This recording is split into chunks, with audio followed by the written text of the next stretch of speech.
Mercy. Hello, Abra. Nasaan ka ngayon? Pumunta ako sa meeting ng mga alamid. Kasama ang mga agire. Kailangan mo ba talagang gawin to? Oo. Para mabawasan yung mga problema natin.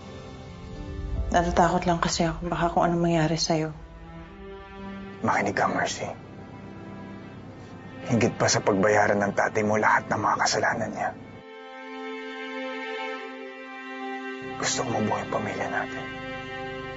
At para mangyari yun, kailangan ko magawa ng paraan yung isang problema natin sa mga agire. Hindi ko hahayaan may mangyari na naman masama sa'yo ng dahil kay Miguel.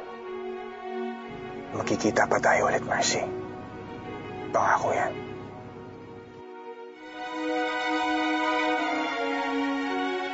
Mag-iingat ka, Abra.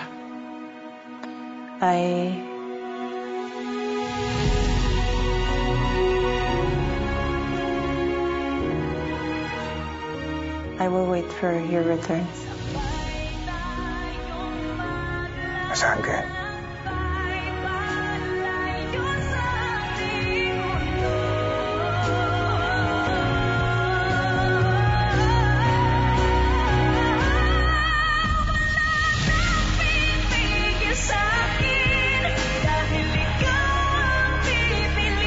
Jay Caparas, lumuhod ka sa lupa.